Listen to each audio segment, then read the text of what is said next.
All right, so it looks like we are live. Okay, so it looks like we are live. I'm gonna start seeing it. Hello, Joe. Hey, I see Joe Drew is here. We're just missing Ryan. All right, so let me see where it is working. Okay, so it looks like it is there.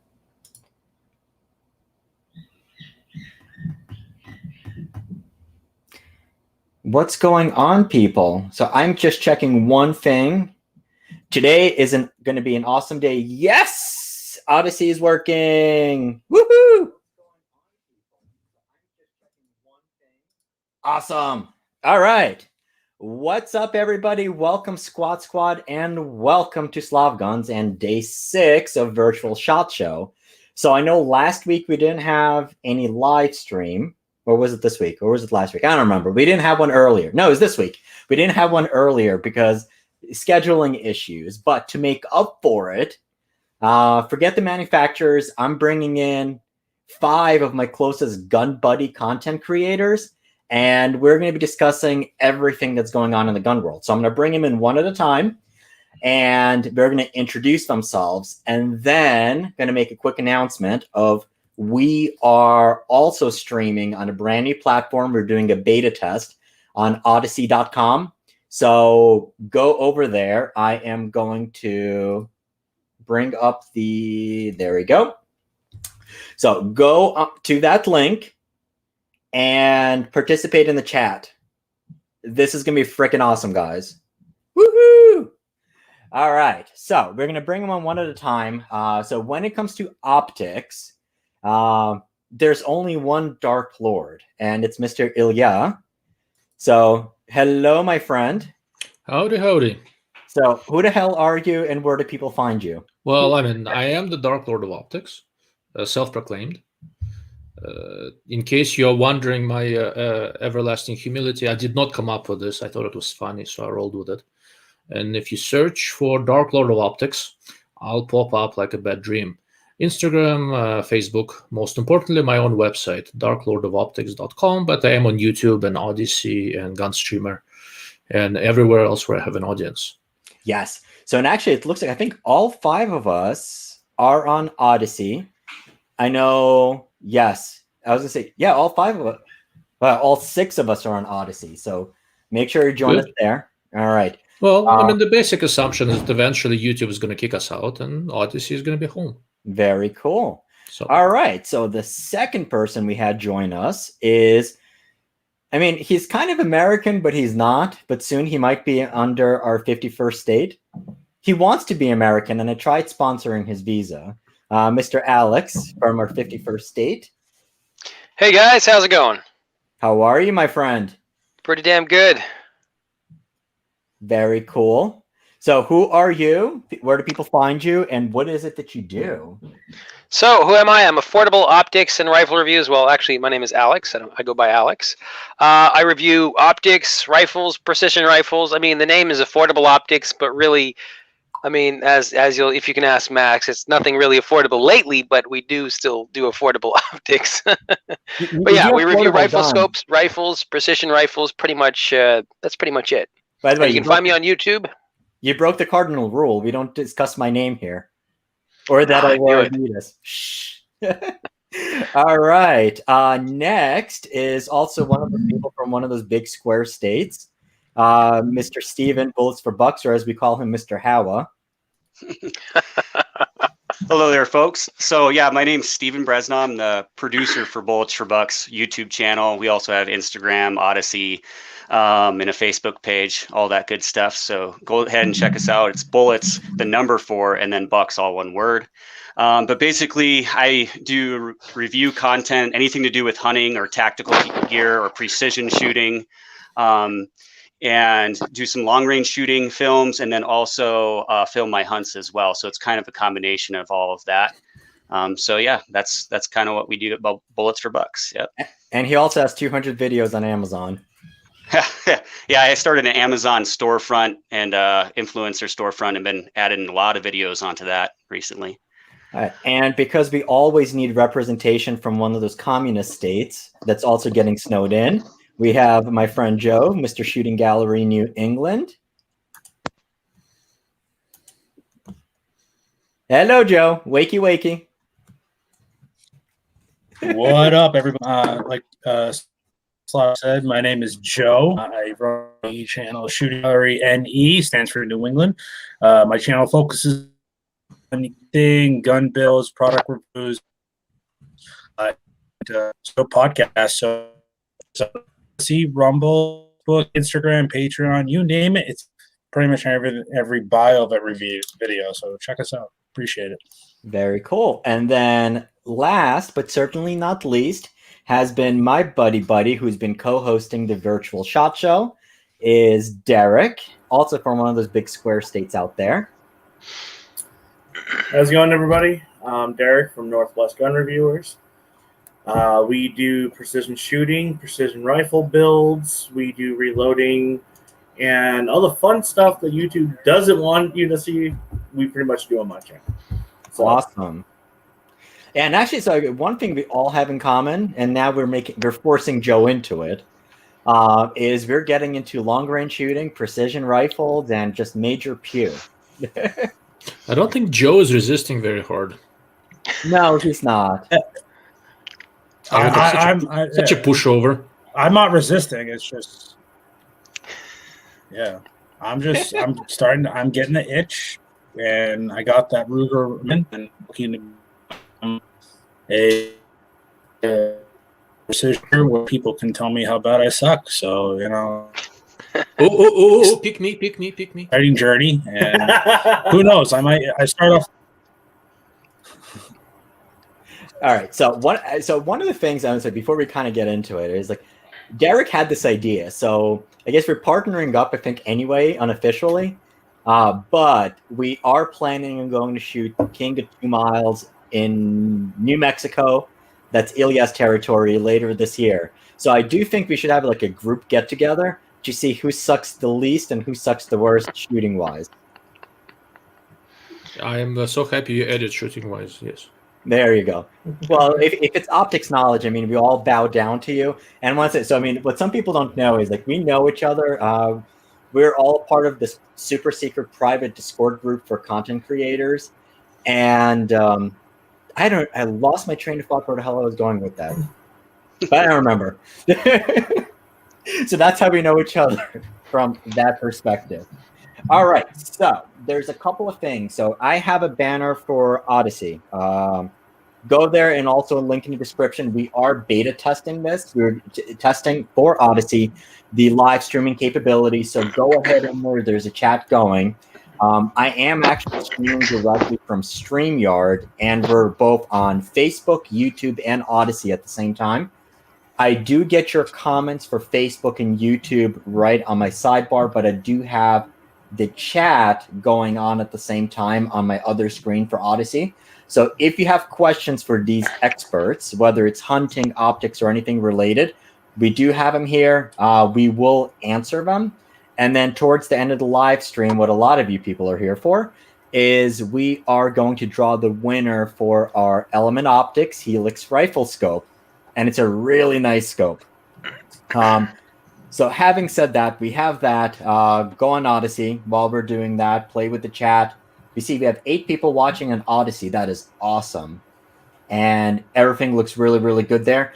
I'm not sure if the chat is going to remain there. So leave it as a comment. If you have a suggestion for how Odyssey can improve it, leave it as a comment and we'll kind of go through it. I'll make sure we get it. But guys, I'm freaking excited about the future of Odyssey and Library, especially for content creators in the firearms space where we're almost kind of like the evil stepchildren on YouTube, just trying to kind of like survive and not cause too much attention to get smacked.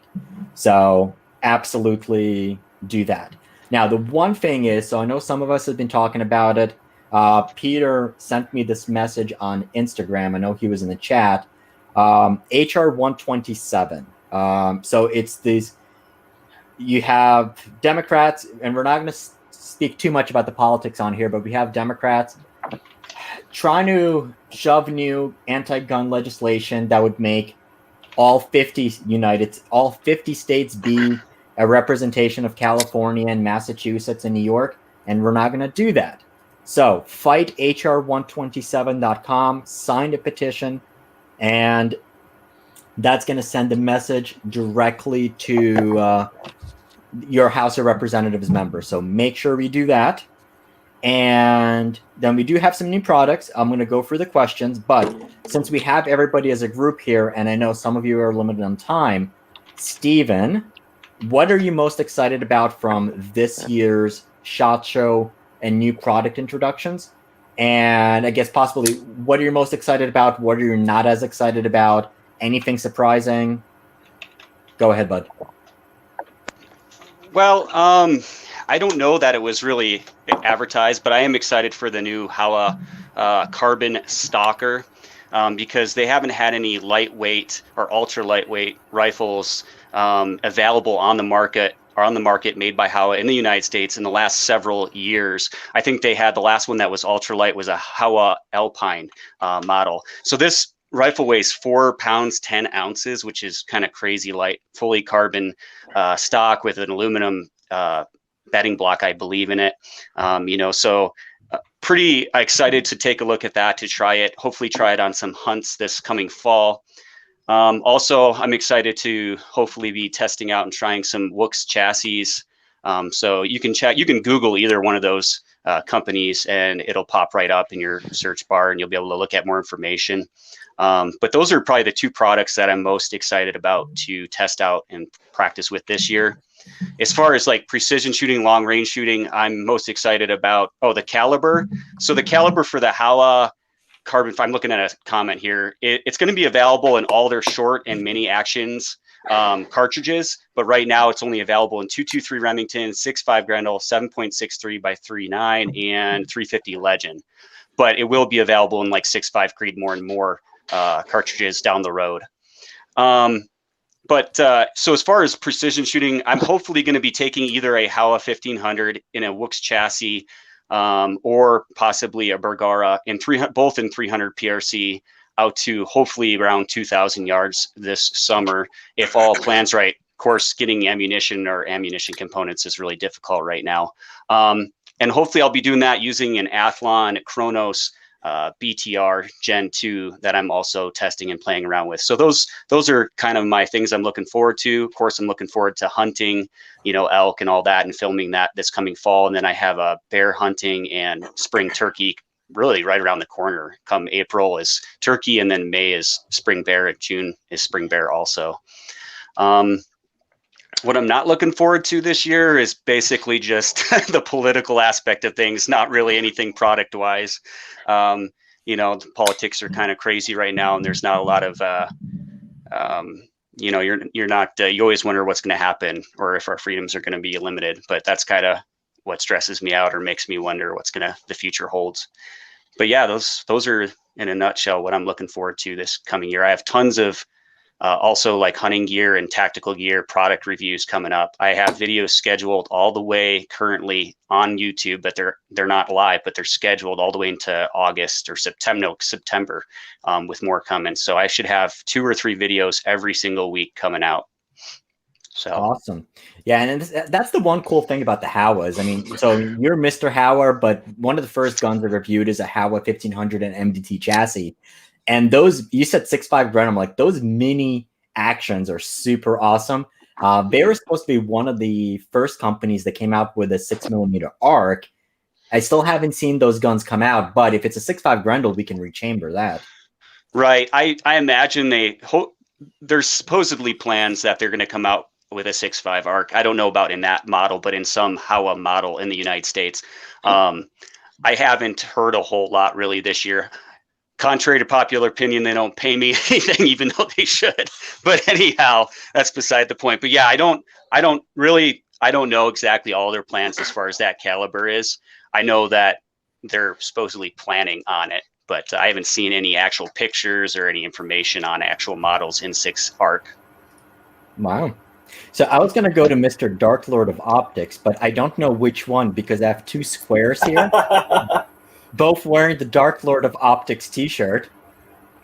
So I guess Well, I that's didn't want to me, seem. I didn't want me. to seem like a shrew tonight and wear my pro staff shirt. So very cool. So actually, Trapper Paul had a question. Who is this guy? I have the banner covered it up, but Mr. Bullets for Bucks. So underneath all of our names, you'll have our channel names, and all of them should be easy to pop up, except Shooting Gallery New England and Northwest, because you guys have a slight variation on that. And I do have links in the description.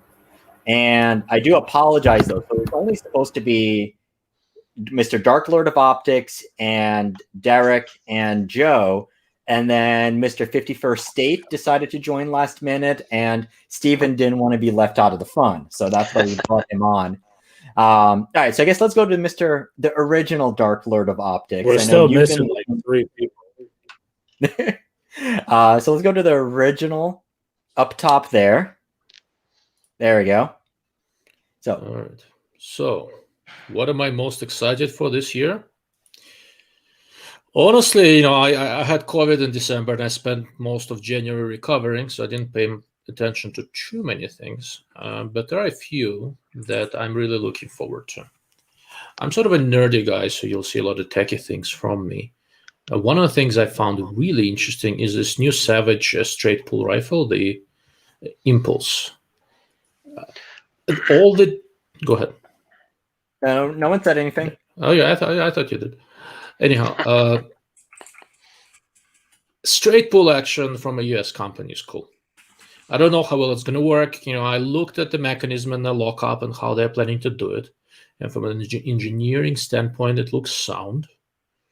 And I will be looking at the Savage Impulse Predator in 6.5 Creedmoor fairly soon. And I am actually considering shooting that gun with an appropriate scope in the new NRL Hunter competition. The introduction of NRL Hunter competition by the NRL is another thing that I find very exciting, because conventional NRL and PRS became a little bit to more of an arms race than I like. 25-pound rifles shooting 6-dasher. I had David Tubb on my live cast not long ago, and he basically called it, bench rest with bags, right? So it's really cool what they can pull off. But the rules of NRL Hunter appeals to me more. It's more relevant to the way I shoot. So if I'm going to go to a competition and get my ass handed to me on a regular basis, it's probably going to be that. From an optics standpoint, which is kind of my trademark, although I do spend a lot of time looking at guns, there are a couple of things that are interesting. I have some of them here. So this is the first of the new Crimson Trace optics that I'm looking at. Crimson Trace came out with rifle scopes, it was about 2 years ago. And what they had at the time, to me, looked like very good first effort, but there were some things that didn't quite sit well with me. For this year, they basically revamped the entire product line. Different manufacturers, different OEMs, different designs, different price ranges, different everything. And I am really curious to see how it's all going to pan out. I have a few here. I have that scope and a couple of small red dot sights here already from Crimson Trace, and something a little bit more precision oriented is going to be here soon, fairly soon, I hope.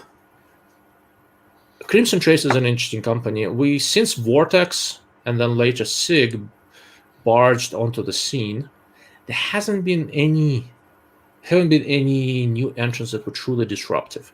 We had several small companies pop up and make a little bit of noise, but I'm yet to see anything that can truly make a difference. Crimson Trace is kind of a big deal. They're part of American Outdoor Brands. They have the marketing reach and the financial capability behind them. They can be a major player, and I really want to see how they're going to proceed. Awesome. And I know we talked about it in the past, so I do have, it was funny, I had Crimson Trace send me 2 scopes that were on the calendar to get videos, and I've played with them, and then all of a sudden they just completely removed from the production map, and like, oh, there are no more. I'm like, all right. But it's going to be interesting to see what happens with that. Okay. Can I do one more thing? Yeah, go ahead. So the third thing is March rifle scopes. So March has been around for a little bit.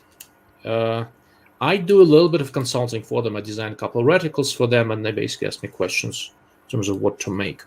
And the first products that were created with my input. So I don't make product decisions for them, but they ask me for this kind of stuff. What should you do? What kind of reticle and stuff like this. The first products that were made with my input are hitting the market this year. One of them is this dual focal plane 1-10 rifle scope. The reticle is not mine, but we'll see. Another one is a precision-oriented 4.5 to 28 by 52 front focal plane rifle scope. There's not that much I can do with them anymore. Everything I could, I already did. I really want to see how they do in the market. I think these products can do really well. And if they do, it is a confirmation that I was right. And it is very important for me to be right.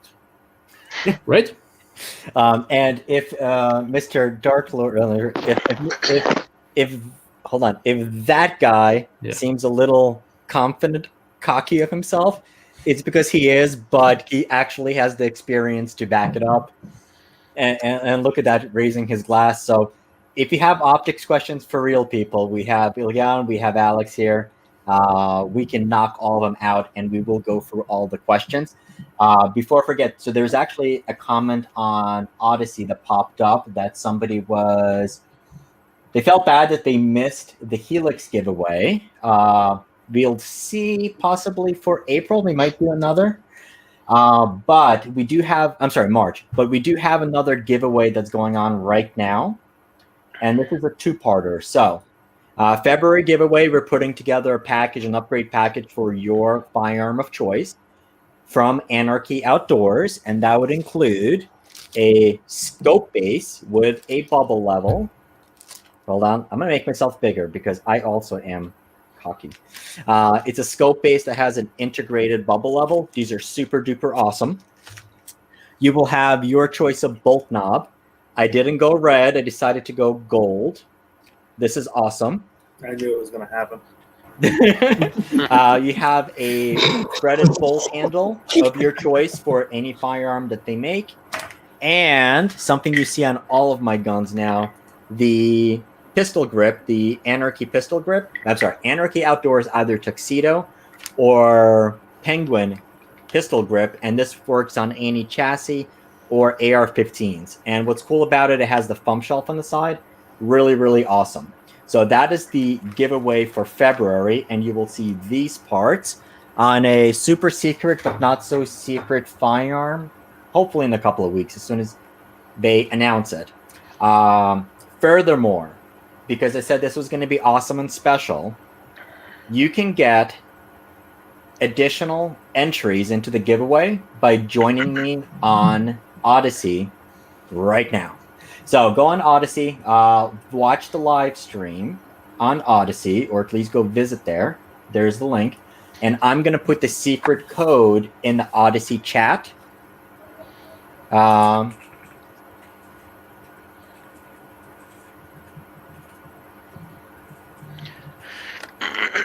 that is going to get you 50 additional entries into the Anarchy Outdoors giveaway. So I'm not posting it on YouTube because I do care about Odyssey. Go in there. Go click on that. And you'll see the chat bar on the side. And I just posted the secret code. And here's the crazy part. We have almost as many people watching right now on Odyssey as we do on YouTube. That is cool. All right, so let's move on. I will keep that up on there. All right. Okay, for the record, the guy who missed the giveaway, he's one of mine. Be nice to him. Oh, I was being nice. I didn't say anything. No, but I know you. This is more of a forward. What do you mean you know me? I'm awesome. All right. So I said nothing next, contrary to that. I guess let's go down to the fake. Wait, he changed his shirt. The imitation Dark Lord of Optics. I just lost my mini-me. And the reason why I say imitation, not because he wore one of his shirts, but I know it's also one of the products that he's most excited about. Mr. Derek. There you are. Yep, that's not Derek. It moved. There we go. Go ahead, sir. Okay, what product do you want me to talk about? So, what do you? I guess. Well, we talked about it for 5 days before this. Oh, well, there's been a lot of products we've been talking about. Oh god, one product I'm excited about is my new scope. We just got it on the channel. The Rhydon 5-25 X5 Conqueror. Still have not yet gotten a set of binoculars from Vortex. Those new Fury 5000 ABs. Bagara did make an announcement today on something that they are doing on their Wilderness line. I guess for 2021, they're fluting the bolt now. So I guess that was a big announcement from Bagara today. I don't see how that's gonna enhance performance with the way they did the spiraling on it, but it's there. Haven't gotten any new information yet on the new Bagara 22 rimfire, one that me and Slav talked about for day 3 or day 4, and then other than that, I really haven't heard much more, and still waiting to hear back from Savage on getting some questions answered on the new Impulse. So actually, speaking of the new Impulse, I watched a video of somebody who had it. Remember, one of the questions we had was what type of a barrel shank option it had. So it's an aluminum receiver that uses almost like an AR extension, which is just weird. Especially since, remember when we had Kelbley on, and they're like, well, in our aluminum receivers, we just pull a steel threading insert inside. I'm like, why can't you just do that instead of using an extension? But I guess quick change barrels possibly. Oh, it's going to be interesting because I was watching another PRS style competition over in Russia the other day, and I've noticed a lot of them are using the Blauser R8s, and I forgot what the other model is that they were using. So it's going to be kind of interesting to see if anybody over here in the States is going to take that platform and turn it into like a PRS or an NRL style rifle. I'm actually kind of excited to see if this is going to take off. Very cool. All right, so I guess let's go to Joe. And there, buddy. So what are you? I'm watching the lag. So I am excited about a few things. Definitely getting more into kind of bolt action shooting, especially with the new Ruger. Some of the products, but I'm kind of like only trying to like see what products a lot of people are using. For the channel itself, I'm bringing back an old playlist that I'm getting back into called Gunsmith Alley, where I kind of talk over gunsmithing. The channel's I started the channel based around gunsmithing tools, builds, and stuff like that. I have a few builds planned, but I'm really excited because NC Star, who makes my favorite Glock tool, they just came out with their AR-15 Armors kit, where they have all their specialty tools, and I use a lot of their tools in my everyday job. I'm a gunsmith by trade, and I really am excited about that set. Gun wise, I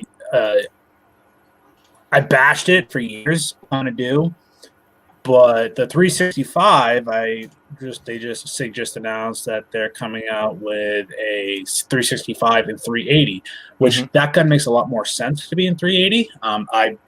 I will be straight up and down SIG, like not hater, but there are certain SIGs I will bash on because I have a lot of issues with that. But they're great guns. There are certain guns I make, but I'm not a fan of 365, and I'd like to see it. I hope it becomes mass compliant. It's going to take a while. I can see it being mass compliant because the regular 365 is the 365L and the SA. So see that coming on the compliant roster. I'm pretty excited about that, and especially the Armors kits, getting back more into like gun builds. The Ruger, I'm still trying to figure out how I want to build that out, and I've changed my mind I've been working on a Darkstorm Industries fixed mag AR. So I was going to build a pistol. Now I changed my mind. I'm going to do a 16-inch rifle. It's just one thing I'm not looking forward to is how I don't know how long this parts availability is going to last. Parts, getting anything is very difficult right now. Supply chains, raw materials, a lot of people are dealing with that.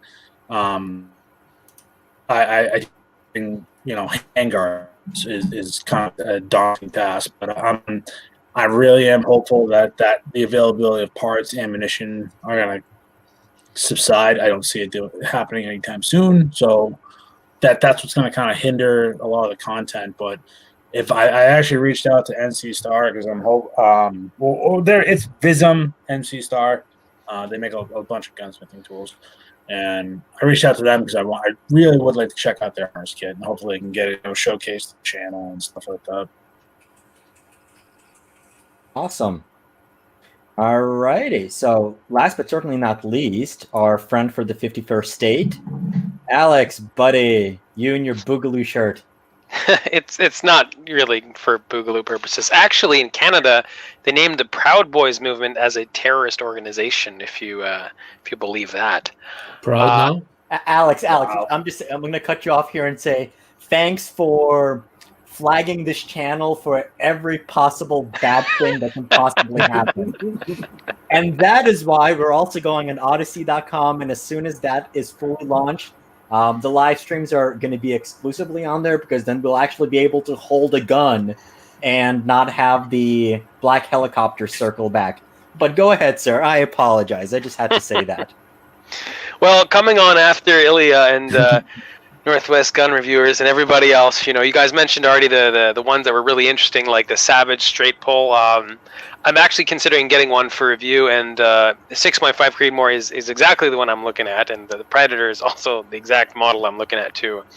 I'm actually pretty interested to see just how long it can last. You have bearing type of like a ball bearing kind of holding your kind of your bolt in place. It kind of seems counterintuitive, but that's kind of the one that I want to check out. Also, Bergara came out with the BXR. I think it's called the BXR.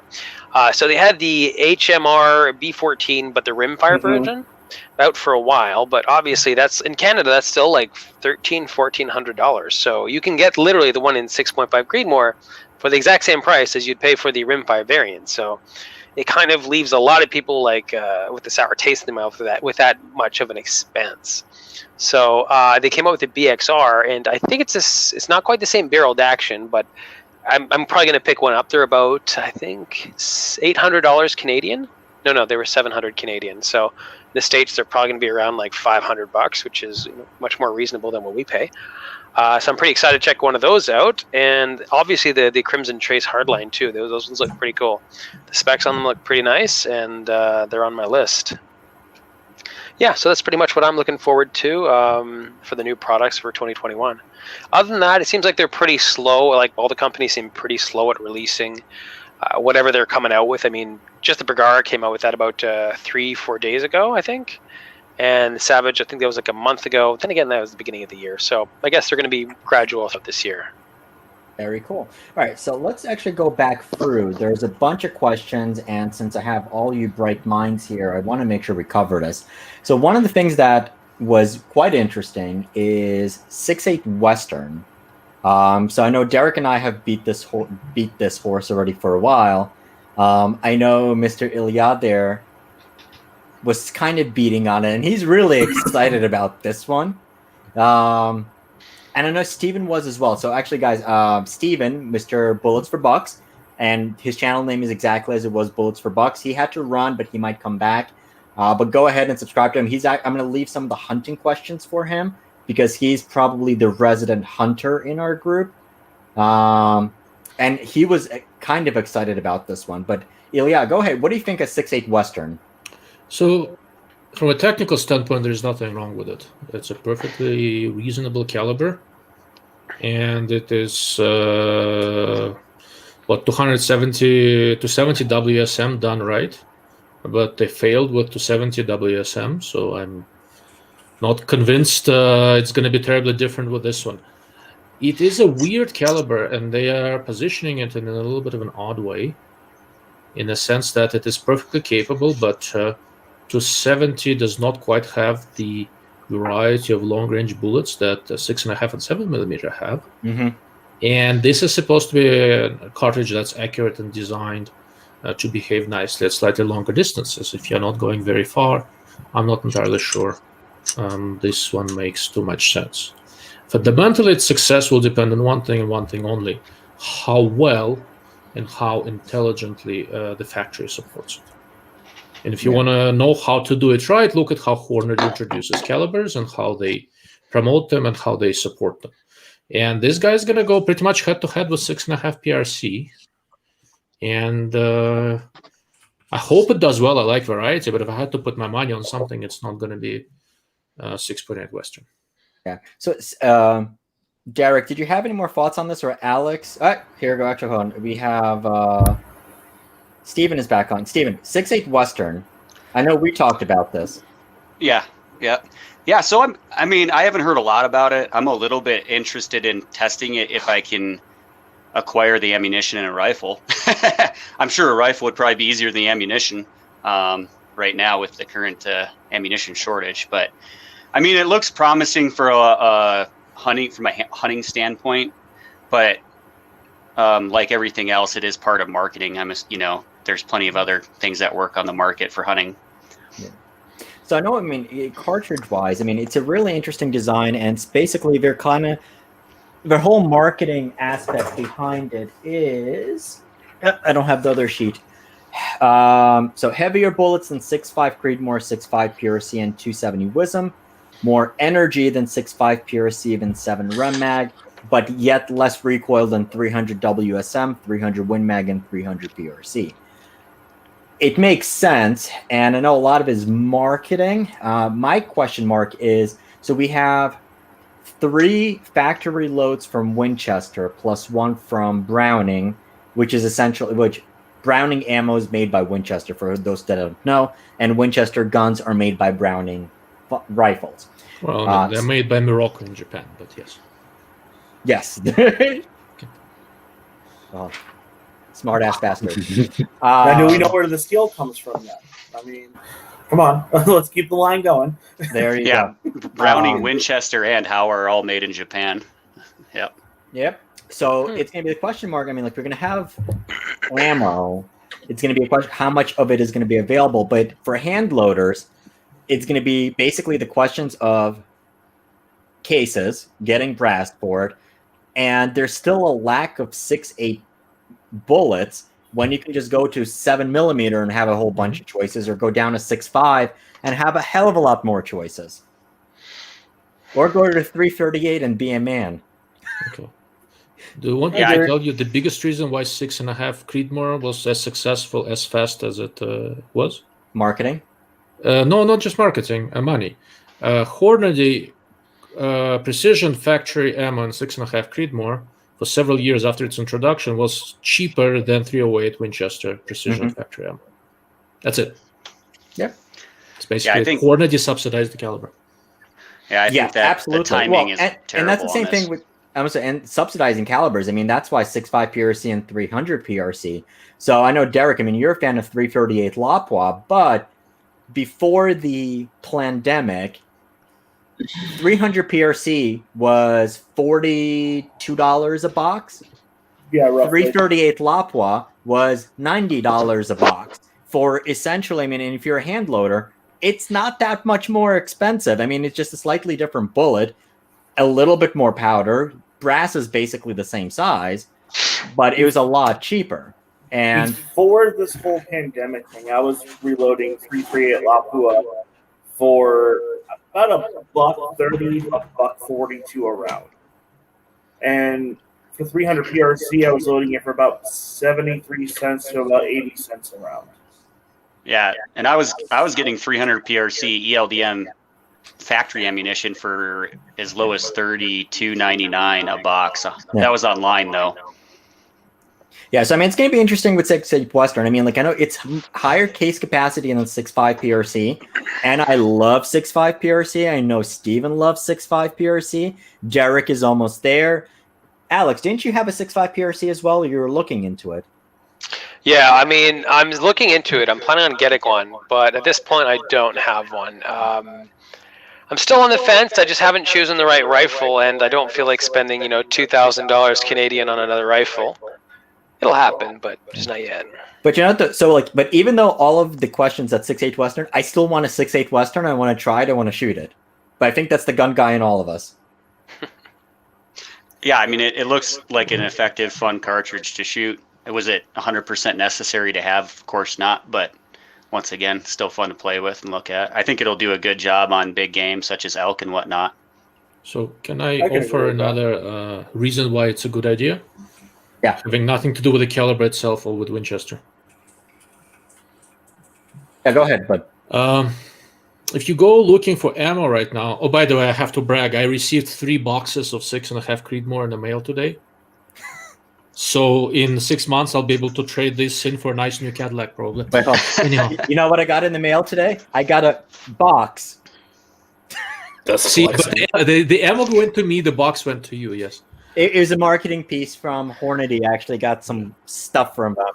And inside was, so one of the new products for 2021 is 6mm ARC Precision Hunter load. Mhm. So they sent a box for marketing. That'd be good on antelope. The point I was trying to make, from a gun guy standpoint, if you are a gun guy, you know a lot of guns. A few years ago, I decided I'm going to cut down on the number of calibers I shoot, and I stocked up on those calibers and all that sort of stuff. Sold, divested a bunch of guns, too many. And now I'm looking over online to see what kind of ammo you can get. Only the weird-ass, oddball, unpopular calibers. Yeah. So going forward, I'm not selling any guns. If I have something in a weird-ass caliber, oil it up, put it in the back of the safe. During the next ammo crunch, that may be the only gun you can get ammo for. See, and all you guys gave me crap for supporting 45 gap. Okay, I think that's an exception. I've never even heard of this. And we're still going to give you crap. Yeah, go ahead, Mr. 10mm. You just slightly. There's a good reason. Yes, there everyone's is. 10mm is the best. I went to my Cabela's. The only thing they had in stock was cool. Listen, the only thing they had at Cabela's was 33 Nosler, 30 Nosler, 28 Nosler, and 22 Nosler or 23 Nosler or whatever it was. That's all they had in stock ammo-wise. But what's the point when it comes to those calibers? The people who are shooting those calibers aren't buying them. They're reloading them. They're not buying the full made cartridge. So I mean, it's almost redundant. Like, why would I spend $1.50 when I can just make it at home for 50 cents? Maybe it's completely pointless to even. If you'd almost stock those calibers. You would be amazed at how many people out there do not reload because it takes time. Yeah, I would say vast majority of people. I mean, once you get more active with some of the oddballs, you will load. But I would agree with Ilya completely and having some of the statistics. And especially when you consider the oddballs like the Noslers, they're made for hunters. So they're made for the people who are going to spend $4,000 on a scope, $5,000 on a gun, and not be able to shoot it, but they want to be able to have some ammo for it. So, yeah, Weatherby's there's a lot of Weatherby on the market ammunition still too, especially out west. And a lot of those guys do buy brass from Weatherby directly too, and then reload. But some of those oddball hunting cartridges are still available, high end stuff. But they're always $80 a box, so this is nothing new for them. Well, and also keep in mind that those 3 guys, there we go, I'm pointing properly. They're from those big square states out west where there's more place to shoot. And even we look at this all the time on a live stream, and we did with Derek. When you look at the popularity in Google Trends of calibers such as 6.5 PRC, 300 PRC, they light up only in those big square states out west where hunting is not at 100 yards, but it's going to be at 400, 500, 600 yards where you can actually stretch it out that far. Look, I'm going on a Iodad sheep hunt in April over in southern Texas. If I can get within 400 yards of that bloody goat, I'll be happy. Yeah.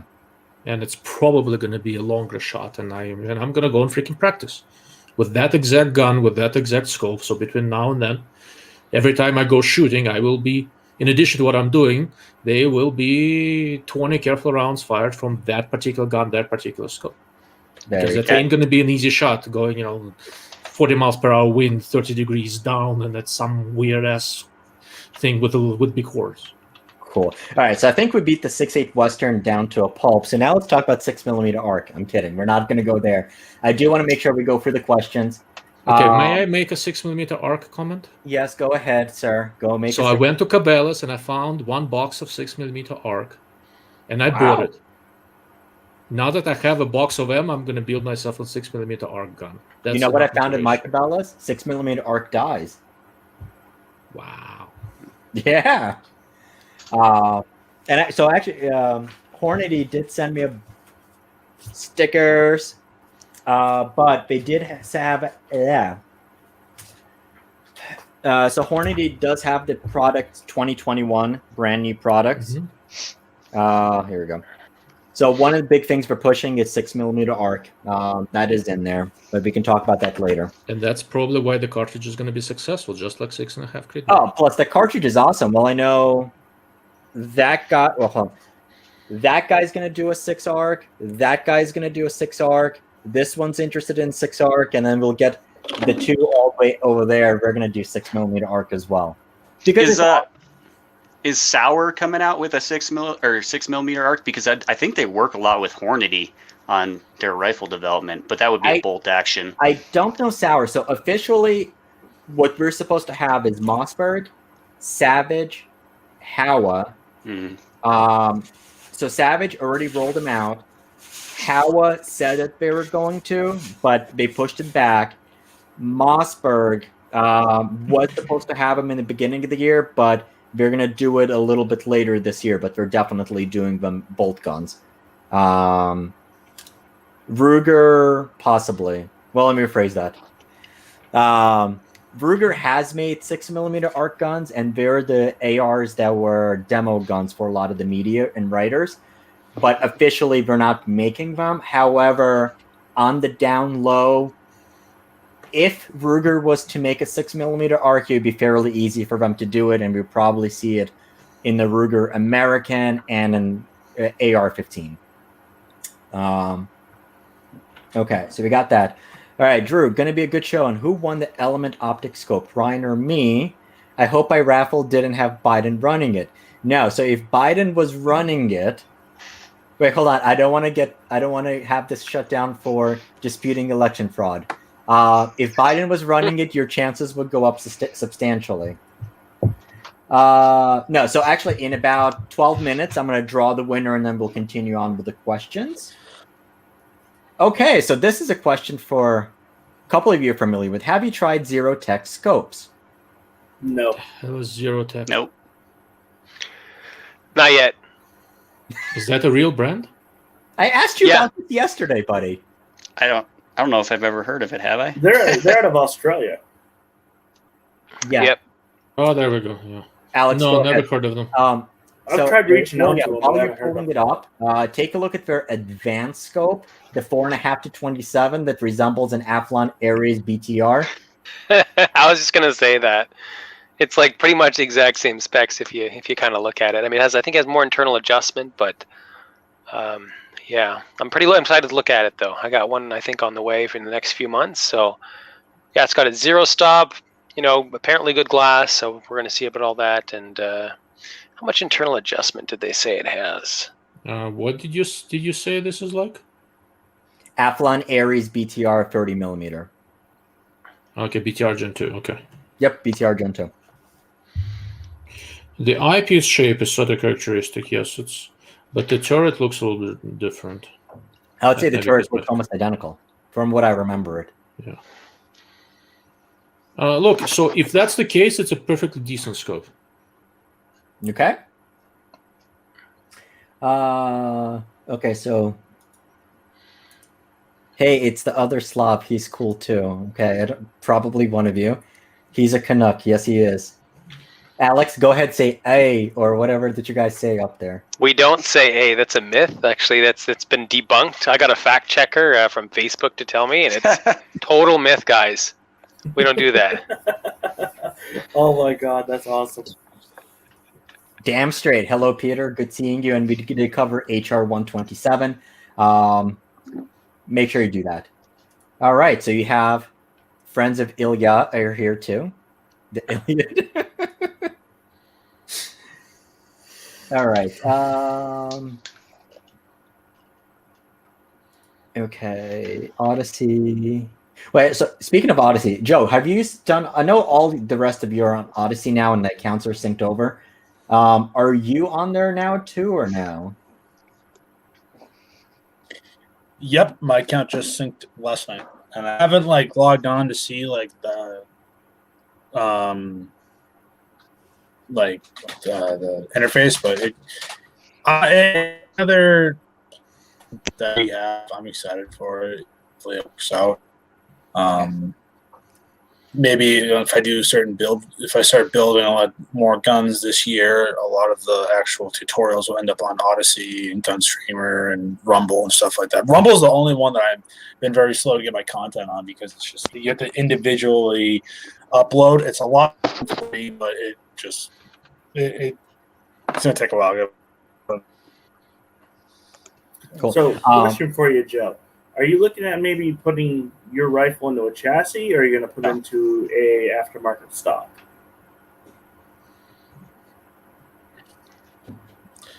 So I'm trying to decide what avenue I want to go down because I try and do all my rifles in the budget mine because that's where a lot of my is. We're not caddies that can afford $6,000 triggers and I know precision rifle stuff can get very expensive, but I also can understand you want quality if you're doing something like that.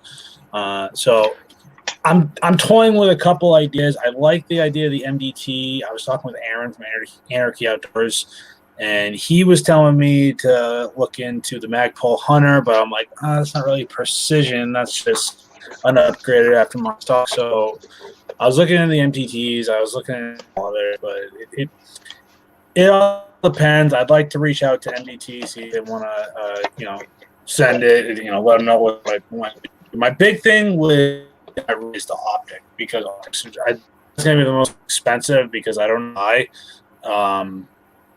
and it's weird. I don't know how to. I'm still like trying to toy with my Sturka S3. I haven't even got the full potential of that. So, still when the time comes, we'll set you up with an optic. I see there's a question. Gulf Coast, Florida man, favorite tracking light and why? Sounds like a hunting question, so I guess I can try to answer that. I was actually waiting for you. That question popped up when you were speaking before, but then you signed off, and I'm just going through. Now that you're on, I want you to address it. So I have a couple reviews on my channel of different lights that are kind of designated for hunting. They have like a blue light and things like that are supposed to make blood more easily, seen or to track it and whatnot. Or they have green or red light LEDs so that you can go in the dark and maybe not spook animals as much. It's not as hard on your eyes in the dark as well for when you're going in the morning or coming out at night. But so I have a couple reviews. I have a bunch more reviews coming throughout the year on my channel. But if you go into, I don't have the link up, but if you were to go into the description of my newest video, you'd see Amazon storefront. Click on that. And then there's a category in there that's hunting gear and flashlights and stuff. And there's some on there. One I'm reviewing, and I don't even know if I'm pronouncing this right, to be honest. It's BRINYTE is the name of the company. And this one was sent to me to review, but it's honestly probably one of the best tactical / hunting lights I've ever had come through my hands.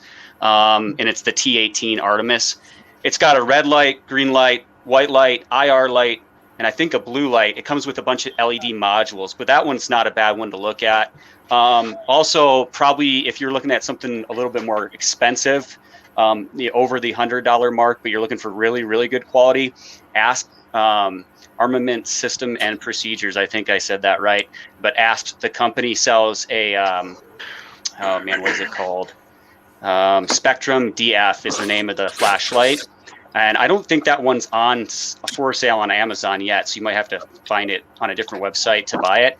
but it's an extremely well-made light that also has red and green, and it has a blue light for detecting bodily fluids. And that one, if I was going to buy, something higher end, that's the one I would get. And if I'm looking for something I can carry around in the woods, because it's not a very big light. I wish I had it right next to me, but I don't. I might go find it here in a second, but that's an extremely, extremely good light. It's got some awesome features to it. So go ahead and check that one out. As far as like tracking blood, what I found is I actually like tracking blood with green light. As strange as that sounds, the blue light works all right. But I actually have good luck tracking it with green light when it's dark out. Cool. And all of that was like, what the hell are you talking about? Because I don't really know. I'm like, what's a tracker light? I'm like, yeah, makes sense. All right. So there was one comment, and then it's going to go into a question. And once again, another thing, I have no clue what the hell Drew's talking about. Tell me the Dark Lord doesn't look like Vic Tayback from USA's TV back in the 70s, Alice. You got me on this one. I don't know.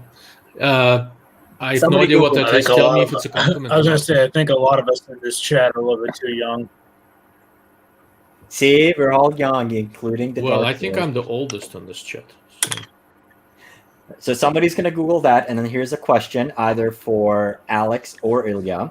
For red dots that state that there is no parallax, why do some people still perceive it? Because there is parallax and the specs are lying. I mean, You can have astigmatism as well. Wait, hold on. You mean marketers lie? yeah. So I just have astigmatism. astigmatism does not make you perceive parallax more. Astigmatism makes the dot look distorted, and the distortion will get stronger at the edges, but it will not induce parallax. No red dot site is fully parallax free. Some a little bit better, some a little bit worse. The good ones are fairly parallax free at a particular distance, either 25 or 50 yards usually. For about the center, maybe 60-70% of the window. And as you start coming up to the edges, you will start seeing parallax. The sites that do better in that regard are the ones that have aspheric surfaces. I'm wrapping up with a review of the Leica Tempus red dot. That was very good. Generally, if it's a high-quality red dot site that's comparatively long without being very large diameter, it will have better parallax control, all other things being equal. For parallax control really matters when you're trying to shoot accurately. And if you're shooting accurately, try to keep the dot in the center of the window and you should be okay. Cool. If parallax bothers you, get a holographic sight. Okay, and actually that's going to be my question. How is it going to be different? So I know typically if someone has astigmatism, the recommendation that we tell people is go with a prismatic sight. Where you Correct, don't that's have correct. an issue. But bring up how does it differ from a holographic sight versus a red dot? And before you answer that, though, I totally forgot on this. This is actually kind of sponsored in part by, there we go. It's sponsored in part by Aldifer Auction. I've been working with them for a while. They run an online firearms auction. There's one on February 16th. There's a link in the description. You can bid on it. Awesome, really good pictures, and then they can ship your firearm no matter where in the United States they are. And then if you are in the Pennsylvania area, you can just pick up your firearm there. So thank you, Aldifer. Now go ahead, buddy. Okay. Red dot versus halo. Holographic. HOLO. Halo is a game. can't pronounce Holo it. is an optic. No, just because I can't stop myself. Now, Well, no. You know what it is? So as a Slav, I'm a bad Slav because I can't roll my R's. I was actually sent to speech pathology for that, and they couldn't teach it out of me. And then the other one is I can't pronounce it just sounds. Well, I guess I'm a bad Jew because I can't like huh. I can't. yeah, okay, that's okay. When you come to New Mexico, we will work on that. All right. It's like a Jewish Mecca. Okay. There are like 8 Jews here, and I'm 2 of them by weight. But anyhow, holographic versus red dot. Holographic sights generally do not have a parallax issue. They are done differently. You are not looking through any sort of a curved surface, and the way the aiming dot or reticle is generated is done by completely different means. With a holographic sight, you are likely to not see any discernible parallax virtually anywhere in the window. When you get to the very, very edge, you start getting diffractive effects from lens edges and stuff like that. That's not parallax. It's just you're too far to the edge. Okay. What was else? Prismatics? Yes. What was the rest of the question? So once again, just primarily, why do people have issues with red dots as opposed to Okay. prismatic? Yes. There are a couple of reasons for it, but fundamentally with the red dot sight, there is too much light getting to your eye from all sorts of different directions. And if you have astigmatism, that means depending on where the light's coming from, it's not getting focused on your retina quite the same way. That's why you're getting distorted shapes. And if you are looking, for example, at a circle projected by a red dot, it will often look better to you, not because your eye sees it better, but because your brain can interpret this shape better. But if it is a small dot, it is what it is, and it will look distorted. For shooting fast, it doesn't really make a difference.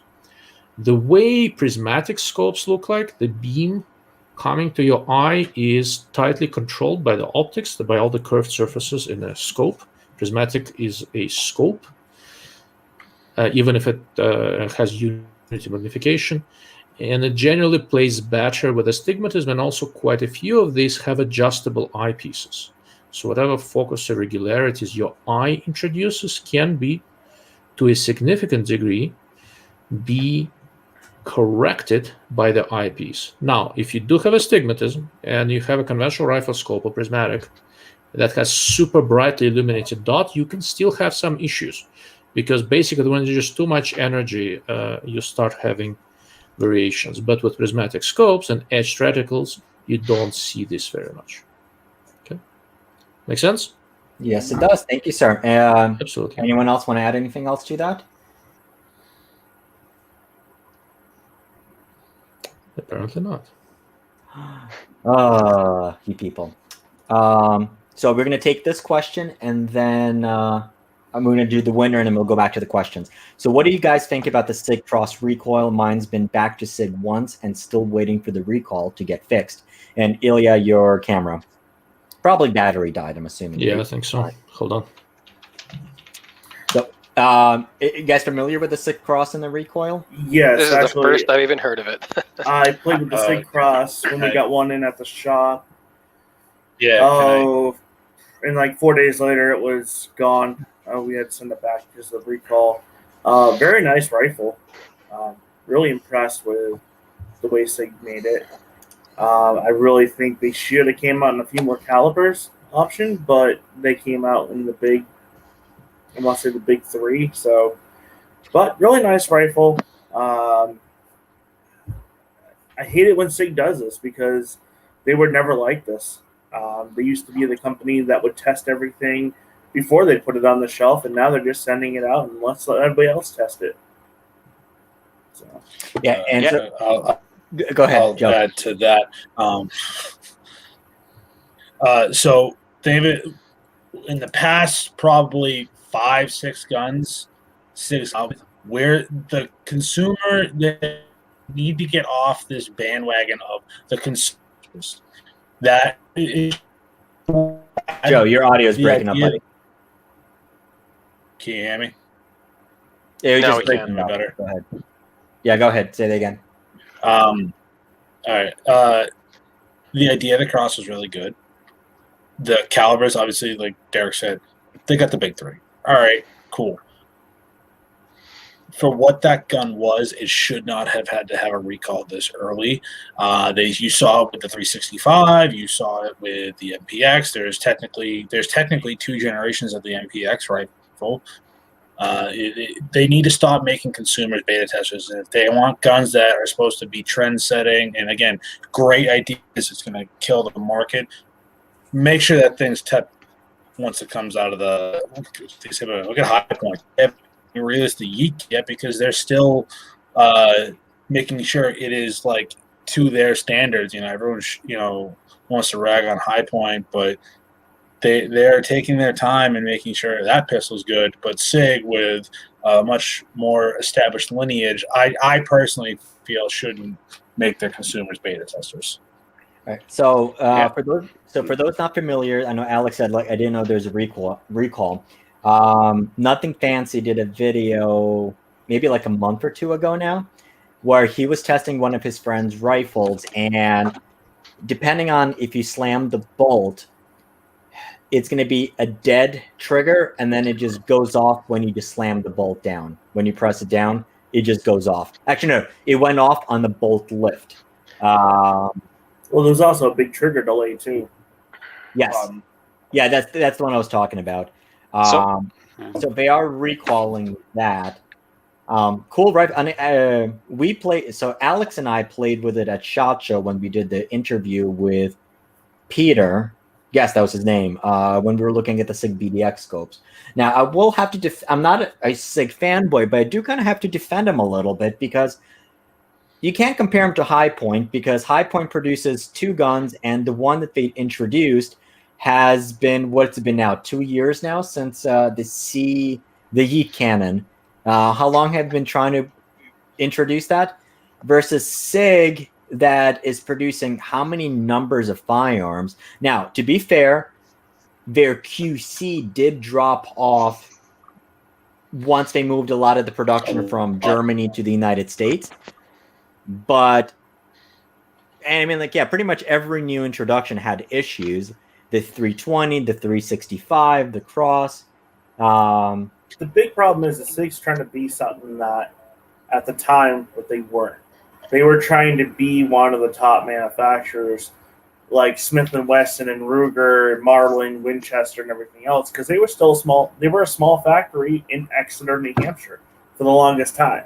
Now they've got 3 factories: Rochester, New Hampshire, Newington, and I believe they still have one of Epping. them. And okay, they moved to Epping. That's right. And they got the SIG Arms Academy. So to be honest, I think SIG was trying to be something more than what they really were. And I love their pistols. I love the original P series pistols. I'm not a fan of the 365. Never have been. I'll admit I'd rather have a Springfield Hellcat before the 365. But other than that, I Blasphemy. don't know. The QC has just gone down. Honestly, if I buy any SIGs, I try finding the older ones that were East German made or made in Germany or something. Yeah. Does anybody? How much does the SIG Cross weigh? Does anybody know? I don't know how much. It's like a 6.5 pound rifle. It's not that heavy for being a chassis system. Yeah, that's why. Very, very light. That's why I asked, because I noticed it's becoming a popular option for hunters out west here to use that if they're going to choose a chassis. I've noticed a lot of these Western hunters, if they're using a chassis, it's a SIG Cross, specifically that model. And I was kind of wondering, because I never actually looked up the weight myself, but I assumed it had to be pretty light. But I know there's quite a few YouTube hunters too, some bigger names that are using it in their hunting videos as well, the SIG Cross. But I didn't know about the recall. That sounds like a bad one too. It's a really nice rifle. John, I'm going to interject there. We have somebody who has to pop off. Okay. Alex. Hey guys, I gotta get going. So for those who are just catching up now, how do we give us a reminder of where people can find you? So if you're looking for me, you can find me on Facebook, even Google. If you just type Affordable Optics Rifle Reviews, I'm the first one that comes up. Awesome. All righty. Thank you, guys. Thank you, sir. See ya, Alex. See ya. See ya. Catch you later, buddy. Okay, so on Odyssey we had a comment. So it's 6.5 to 6.8 pounds depending on the barrel length. Now, if I remember, the one that we had come in was 6.5 Creedmoor, and I think it had an 18-inch barrel. So it was a nice compact rifle. I'd really be interested in getting one in to try it. The bowl handle was unique. It was nothing I've never seen before. So, I mean, I think SIG's got a great design. They get a lot of options with what they give you. I really liked it. the price point was kind of high, but when you look at what you're getting, it's not that bad. Yeah. No, it seems like a very awesome gun. I just hope. I mean, I'm sure it's SIG. You got to give them credit where credit is due. They do have issues, but they fix the issues. I do agree with Joe that they shouldn't have gun owners be the beta testers. Unfortunately, I guess we can say almost the same thing for Glock, where they rushed the 43. Taurus a little bit with the TX22 slide cracking issues, but that has been kind of fixed. And yeah, it could be interesting. I mean, I'm looking forward to the design on that. The flip side of that could be, and I've seen some people do this, take a Ruger precision rifle and then get a brand new shorter barrel for it. Yeah, I've heard of people doing it. There you go. Moving on to the other comments, I can't see the sense in 6.8 really. Timing is terrible on 6.8. All right, so we're gonna have a question on optics. I don't know if Ilya's still here, if you can look at it, or if you guys have experience with them. The Athlon 1-10 ETR, Ares ETR that's coming out. I've heard about it. I've talked to Athlon about it. It looks like a good scope. It looks like it's going to be a really nice LPVO. I think it's one that Ilya should definitely be looking at.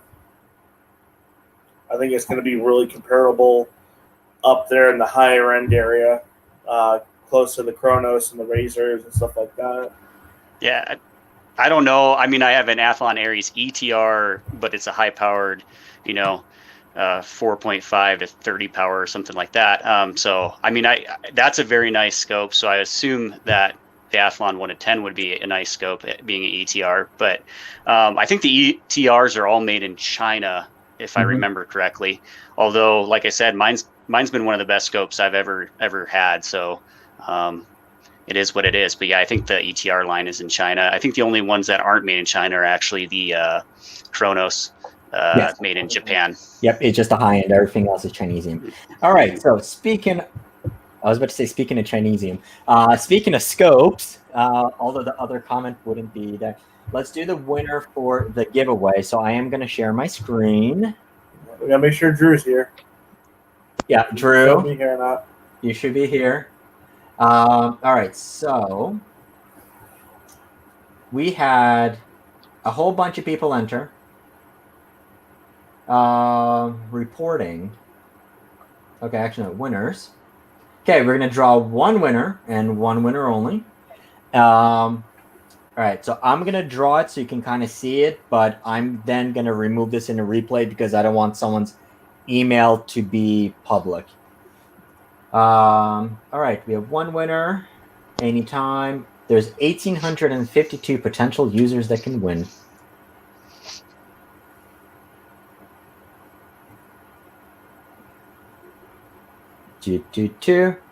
Thomas T. And there we go. So we will be in touch. There we go. Thomas is the winner out of Waynesboro, Virginia. Cool. All righty. So moving on with that. Go ahead. Real quick, if the guy from Florida is still on, asking about the light. I know it's a little off topic, but this is the ASP, or Armament Systems and Procedures Spectrum DF light I was talking about earlier. It's, I don't know, maybe, don't quote me on this, but probably about 7 inches long. So it's about the size of a regular tactical flashlight. You can turn it all the way to the left. It's going to be on intermittent mode. So you just like a pressure pad. It's not going to stay on. Then you turn it into the middle. It's going to actually lock it out so that you cannot turn it on and off, which is one of my favorite features, because how many flashlights you have that accidentally turn on in your pocket and then the batteries go dead. You turn all the way to the right and it'll do different, it has strobe and all the different settings. But one of the things that really sets this apart, other than being really compact, is that it's USB charging, but not really that, but that you unscrew this front of the cap here, and then you have another button where you can actually change the light colors for hunting purposes or for looking for blood. And that really sets this light apart, the fact that it's so compact and has all those. But anyways, that's a really quick short on this light and some of the features. But yeah, it's a great light. Now go back later and re-record that. Put that on Amazon. No. There you It's go. already on it's not on Amazon because it's not for sale on Amazon yet, and I haven't put the video on YouTube, but there will be a video on YouTube. Can't guarantee it'll be anytime soon though, with how many videos I have going on. But there will be one on Amazon on that light whenever they get it. I think it's a pretty new light because they don't have it on Amazon yet. They have an older version, but. All right, so I am at StreamYard. I just saw this pop up. So I wonder if the Athlon 1 to 10X is a sister design to the primary ARMS GLX 1 to 10X. It is possible. We'll try to get that answer. I think the 1 to 10 is becoming real popular after Vortex releasing the Gen 3s. From what I'm seeing from my perspective, I'm not a big what do you call it? LPVO guy. Cool. All right, so then we're dropping like flies. Mr. Shooting Gallery New England has some editing duties to do, and so go ahead and tell people where you'll be able to find that video tomorrow. So you'll be able to find it on, if you go to youtube.com/Shooting Gallery NE, you'll be able to find it. It's actually a shooting competition between me and my boss. I got the video, and my boss is allowing me to do my own special thing for my channel. It was pretty fun, and then I also got I did some collaborations with my baby area, and that's ongoing. So yeah, I got a lot of editing to do. The wife is home taking care of her dad right now, so I got the house to myself. So I'm taking season today. Very cool. Awesome. Thank you, sir. Thank you for joining us and sharing your points of view. See you, man. Thanks, Sean. All right. Stop trying to make 45 gap happen. You know, see, I have supporters, buddy. The gap was a good idea. 45 gap is awesome. Stop it. The 45 gap was a great idea, but it was poorly marketed. Yes. Well, so and we talked about this all the time. The big issue with 45 gap was when they released it, it was designed to replace 45 ACP in the Glock handgun. The problem was when they SAMI-spec'd it, there was no 230 grain option. It was only 185 or 200. And at that point, you might as well just shoot a 40. And then they finally fixed it afterwards, but it was already too late. And yes, I will agree, it's a solution in search of a problem. Only a solution in search of a Glock problem. If I could find a Glock 38 in a 45 gap, I would buy it. Oh, it's awesome. I actually prefer shooting it versus 45 ACP. And you don't need to change your press over from small to large pistol primers. Aha. Well, the plus side with the gap, it was a common size Glock frame. The 38 was the same as the 19. So precisely. Yeah. So, I mean, for those not familiar, 45 gap, it's a shortened 45 ACP with a slightly hardened web of the case and using a small pistol primer versus large. But the case length was shorter, running at higher pressures. But the problem that it was solving was a lot of the police departments that wanted a 45, but the Glocks in 45 are the large frame, and people with smaller hands had issues with them. So that's why they did 45 gap, because you can have your standard Glock 17 frame shooting a 45 ACP cartridge. And then there's only 3 other guns that came in 45 gap besides the Glock, 36, 37, 38, which was the Springfield XD in 45 gap, which I have. Love that gun. And there is a Para Hog in 45s. It's a mini 1911, which I really want. I can't find one. I would love to get a hold of a Para Ordnance double stack. Yeah. So, yes. Yeah. On another, since you're talking about pistol, I do have a Canik TP9 SFX that I'm planning on doing a bunch of review videos on, but unfortunately, I just can't seem to ever get around to it. And now it's supposed to be like a high of 1 in a couple of days here, so we'll see what happens. But I'll be reviewing that at some point this year. Those are nice pistols. Those are good entry-level starter pistols for competitions. Yeah, the trigger on it, because I spent a long time at the store just going back and forth through a whole bunch of different brands. Because it had the best Sorry. trigger for the I'm price. not laughing at you. I'm going through the comments, and there's Yeah, I had something that made me chuckle. Sorry. That's fine. It had the best trigger for the price. In fact, I looked at what was it? A Walter. And it's one of their more expensive comp guns, and the trigger was almost as good as, at least it felt almost as good. The Q5. Yeah.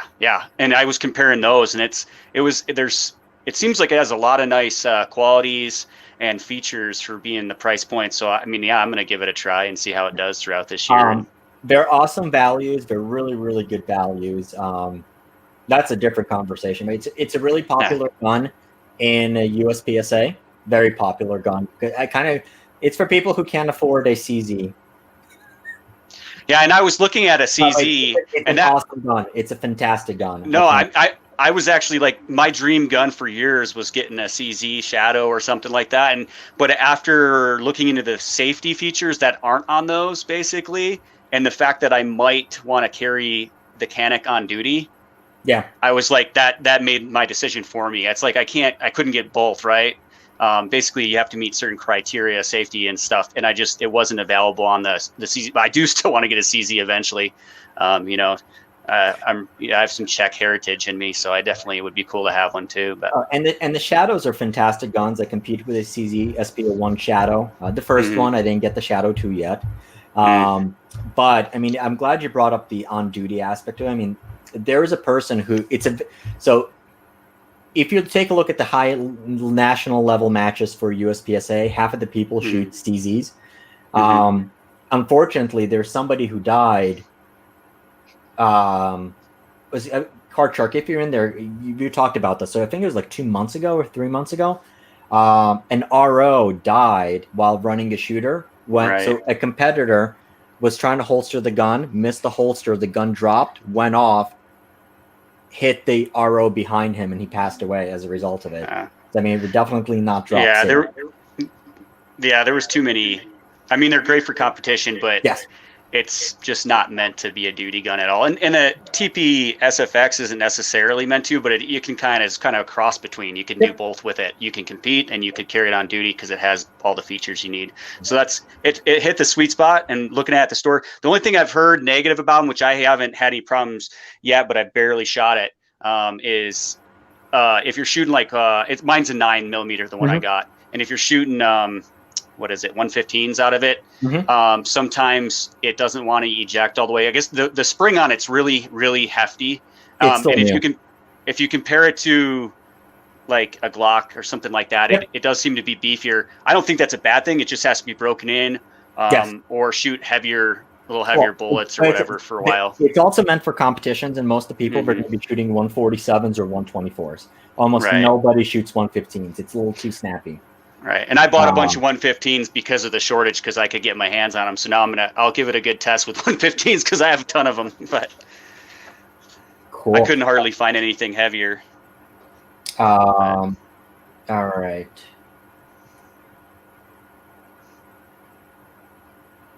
Interesting. Okay, we'll go over that, Drew. I'll check out the channel. Thanks, Drew. You made my day. Sorry, Ryan. You made my day. Drew didn't win. I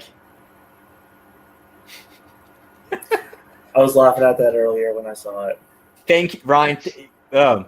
Thank you, Gulf Coast, Florida man, for supporting the channel, buddy. I really appreciate it. I was laughing my ass off at this comment. I really was. Vortex, Primary Arms, Swamp Fox, what 1X prismatic do you guys prefer? Looking for affordable prismatic for home defense pistol. Helia signs off at the wrong time. I haven't played with the Primary Arms. I know somebody played with the Swamp Fox. Vortex is okay.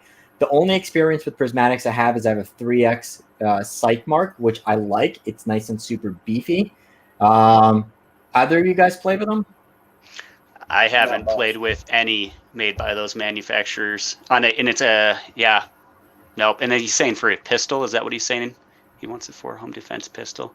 Yeah, I haven't heard anything bad about Swamp Fox. I have a friend that uses one, but I have no firsthand experience of it, so I don't really want to say. Obviously Vortex. Usually, I have good luck with them, but Paul, I know Ilya has it coming up on his channel, I believe, the Swamp Fox, and Swamp Fox is going to be very similar to another brand that's there, especially when you compare a couple overlapping products. So take a look at that. But I'll make sure we'll go through the questions with Ilya. I promise. I was gonna say, I know Primary Arms just launched a new one using their ACC reticle inside of a pistol red dot. So, and I think isn't that Hollow Sun? 508, I believe. Damn it, the chat, I was in there and it scrolled all the way to the bottom. So I got you beat by 2 years. Hold on, how old am I? Yeah, I'm 38. Okay. Stigmatism. So you can try SSP eyewear for people for astigmatism. I did not know that. I'm actually going to write that down and take it. I've never heard of that. I have one in my left eye, but fortunately not my right eye, so I'm usually good. There's also cheap stick-on magnifiers for prescription glasses, and somebody, actually, you just posted it in the Odyssey chat, so I'm going to take a look at that. Yeah. So it said Swamp Fox uses the same. I'm looking at the comments on Odyssey. So Swamp Fox uses the same OEM as Vortex and a couple others that use the same type of OEMs. That's why a lot of the products are overlapping.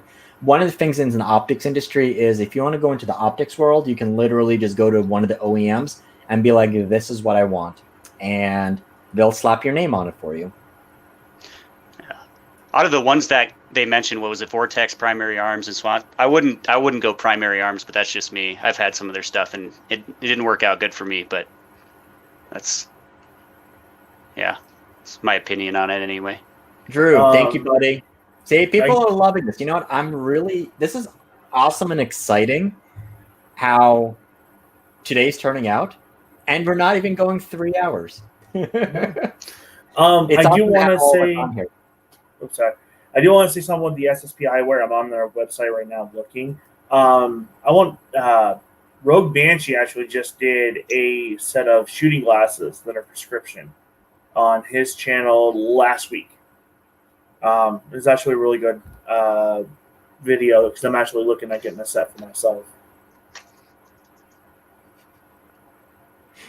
Freaking Drew. Freaking. Yeah, let's buy Ruger Precision just to make it less precise with a shorter barrel. Must be. I would say you're going to get less velocity, but I don't know if you're going to lose a lot of precision. At 100 yards, you're not. That's for sure. So. Yeah, oh, there we go. That's for you. No problem. No problem. And make sure, like I said, if any hunting type stuff, he's the man right there. So go to his channel, Bullets for Bucks, and he's on Odyssey and YouTube, and you'll be able to get all that stuff. And I just started a website too, but I don't have much content on it yet. But it's just Bullets for Bucks, same as the YouTubechannel.com. Okay, so we have some really good questions on the 6mm arcs and all that stuff. So is the U.S. Army looking at going to 6mm arc? So 6mm arc was a response to a request by the Department of Defense for one of the specialized units, and that's why they developed it. As far as I know, it's not the U.S. Army looking to replace it.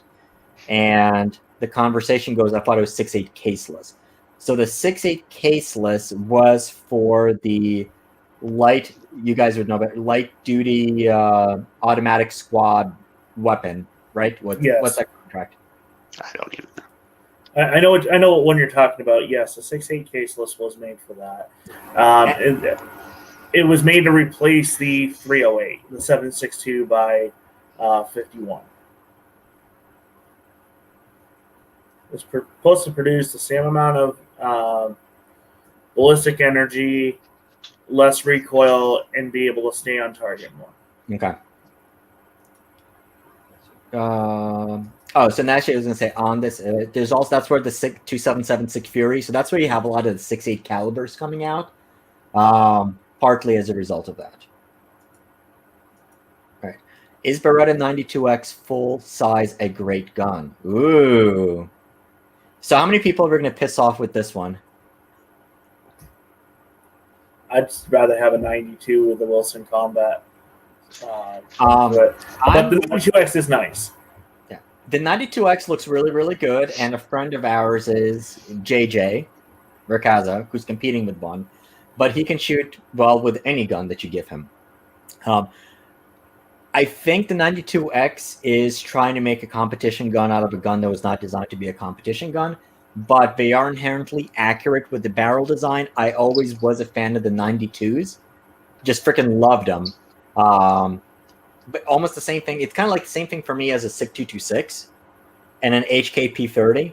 It's like I love those guns and the way they look and all that stuff, but I never take them out to the range.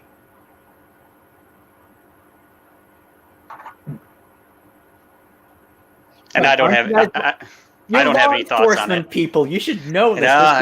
I know, but most of what I do is bolt action rifles, longer range hunting. I use Glocks. I'm reviewing the Canic, but I really, surprisingly, I guess I don't get as much into pistols, or at least I haven't in the last several years. So I'm gonna skip over a comment, but this is actually a good one. Actually, I prefer the M9A3 over the 92X. I love the M9A3. So one of the things I dislike about the standard Beretta 92 is that the grip is a little too thick. The M9A3 uses the thinner Vertex style grips, and shooting that M9A3 suppressed is a frickin' joy. I should reach out to Beretta. If I remember, the 92X has more of a straighter back. It doesn't have the big swoopy thingy. Yeah, I want to say hump. We had one come into the store. I mean, they're nice. If you're looking for more of an upgraded version to the original 92F, yeah, I got to play around with the Wilson Combat 92. You can't beat that one. I'm sorry. They're worth the extra money in my eyes. Okay. So I'm going back and forth. So 92X trigger guard is rounded, while the M9A3 is straight too. Yep, that is correct. So I think M9A3 has the longer fretted barrel, slightly angled up with the safety decocker. Comes with both grip styles too, and it comes with that awesome ammo can box. So that was to answer this question. Can you explain why the M9A3 is preferred? Now this one, so the Squeezy Shadow 2, there's no firing pin block. Hammer was actually down, so it was in double action, but it was dropped and it still went off. So it's kind of like an older style 1911 for the most part. Yeah. See, I love 1911s and I love Glocks. That and original Smith & Wesson pistols made back in like the late 80s, early 90s when they were worth a damn. All right. So, okay, so those glasses helped somebody.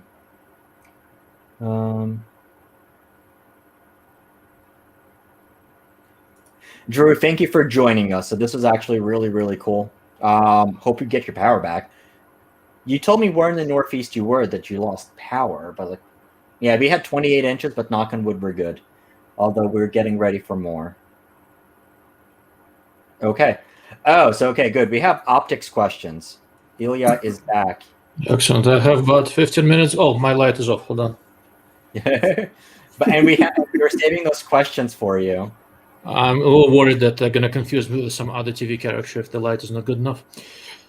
All right. So there's two questions in particular for you. The Athlon 1 to 10x. Yep. What's the Athlon Ares ETR 1 to 10x? Okay. And is it a sister design to the Primary Arms GLX 1 to 10x?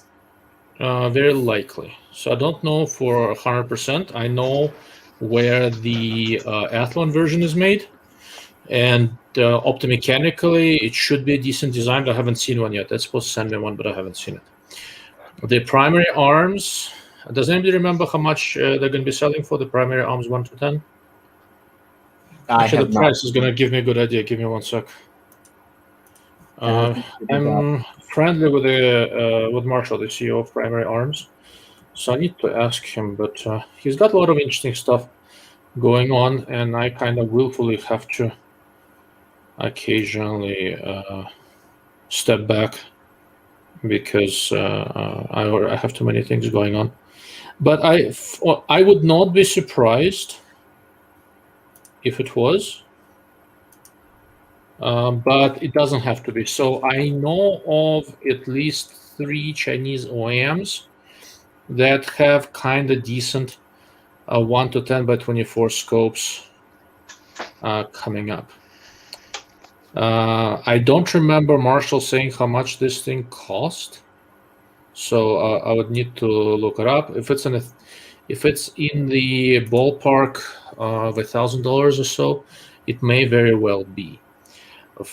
Just looking at it visually, I think Primary Arms has a better grasp on how this scope's used, based. Oh, I cut my hand somehow. Based just on. I need a tissue. I'm gonna bleed all over my t-shirt. Hold on. Okay. Trying to find. There we go. Trying to figure out where's the blood on my hand. But anyhow, so Primary Arms, the way they did the very low profile turrets and stuff, that's the right way to do scopes like this. Athlon has large externally adjustable turrets, but I think they're locking, which is okay. I think it's just an unnecessary complication for this device. To the best of my knowledge, both of these scopes have the conventional reticle illumination. You know, the king of 1 to 10s right now is the Razer Gen 3. And, you know, the March will probably challenge it in some ways, but it's, you know, different kind of thing. Yeah, they're also talking about completely different price points too. Exactly. So, but the big driver with low power variables is that who is going to get truly day bright front focal plane reticle into a reasonable budget, right? The technology that Vortex uses, I'm actually working on an article on that. I'm talking to a company that makes that module, is expensive. So you're not going to get it in $1,000 scope just yet. The Athlon and the Primary Arms use the more conventional illumination technology that, if you asked me 3 months ago, I would say you can't really do it well enough. But I have this SIG Tango 1 to 6 front focal plane. That's a scope that won the SDRMR contract. Okay. Look how pretty that is. It's actually a very nice scope. And they are also using the conventional illumination system, and it's pretty bright and done pretty nicely. I don't think they will let me talk to the engineers, but I think I know how they did it. I suspect. But that's pretty decent. It's not as good as the illumination in the Razer Gen 3, but the SIG, it's assembled in the US out of mostly Japanese and US parts. Well, yeah. And it's like $1,400 instead of $2,000 for the Razer Gen 3. So if a Chinese OEM figures out how SIG did this illumination, it is entirely feasible to get a good quality 1 to 10 for about $900, $1,000 with decent illumination on 1 power, right? That's kind of the challenge. That's a hard thing to do. Cool. Athlon is supposed to send me one of theirs. When I get that, I'll probably ask the Primary Arms to send me theirs as well, so I can look at them side by side. And and I have the Razer Gen 3 here. That's sort of my primary low power variable right now.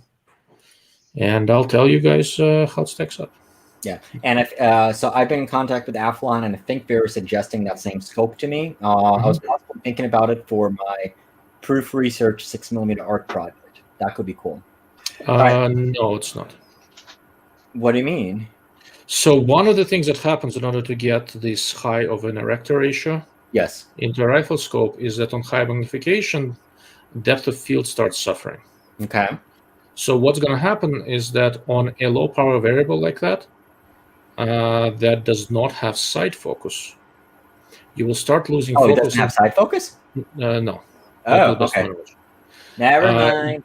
You will effective good quality range on it is going to be in a 600 to 800 yard range, depending on how the specifics. It varies a little, which is perfectly which is perfect for really accurate 223 carbine shooting 77 grain, etc. 6mm arc, even out of a 16-inch AR, can take you to 1,100-1,200 yards, at least where I live at altitude.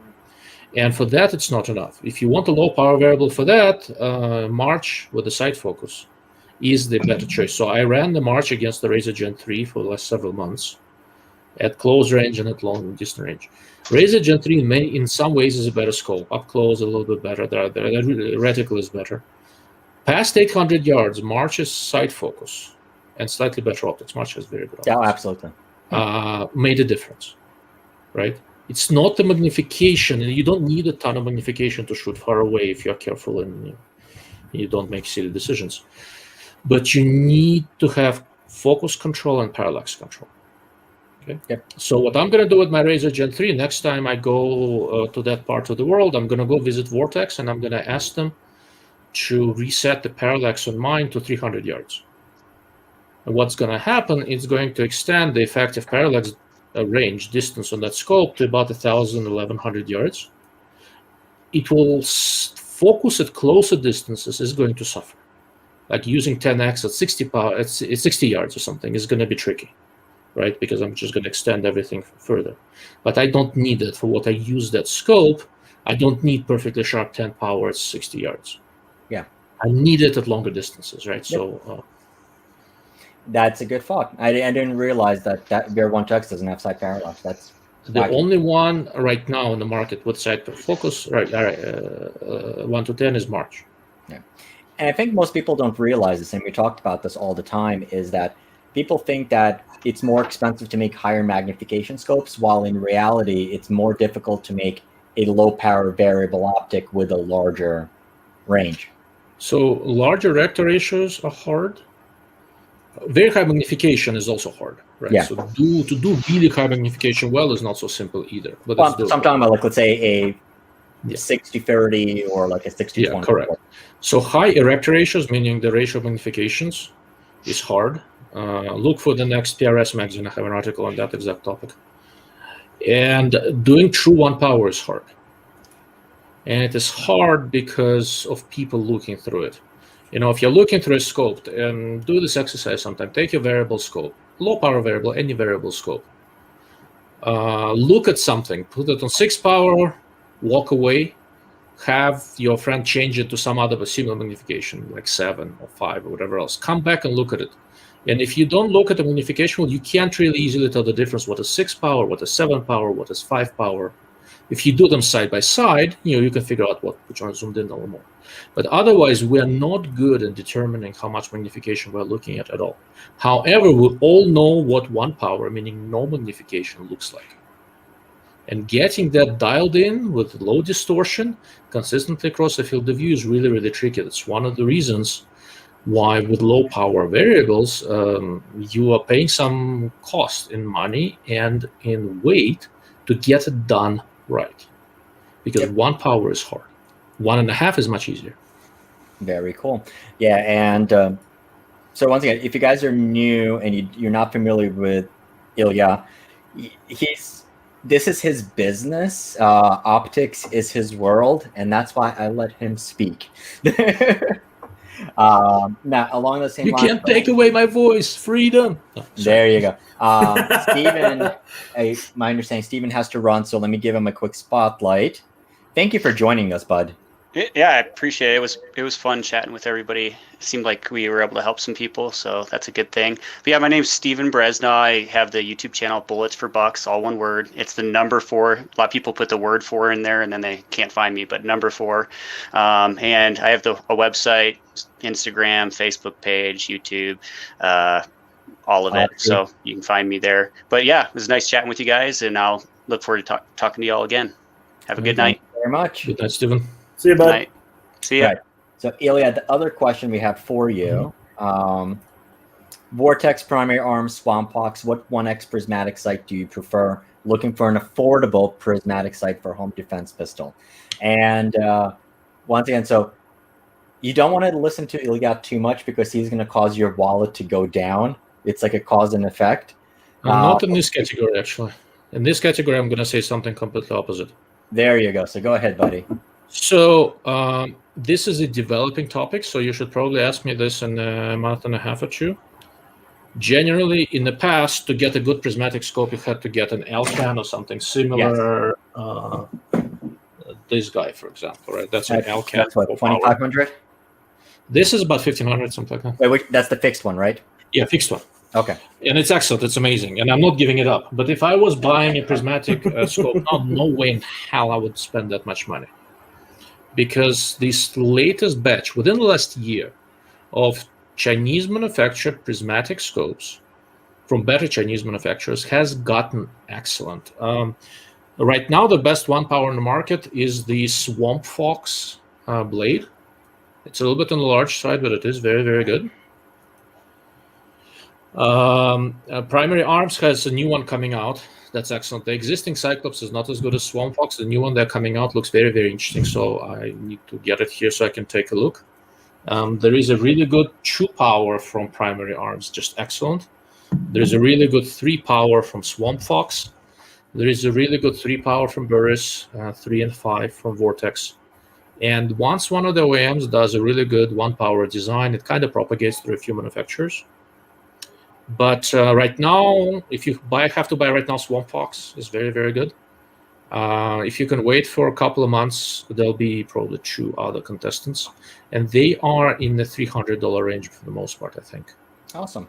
And they're getting so good that there's no way in hell right now I will recommend an ACOG or an Alcan. As much as I love the Alcan, it's an amazing thing. It is better. Yes. But it's $1,500. Yeah. And these are getting so good that I don't know. I can't in good faith go with something higher. So there are a few prismatics in the $500 to $800 range, and I haven't seen all of them, and they're also quite competent. And I do not know if they're sufficiently better to warrant a price difference. But $1,200 prismatics, and I've seen them all. Like I've done a bunch of articles on the Hensells and all those guys.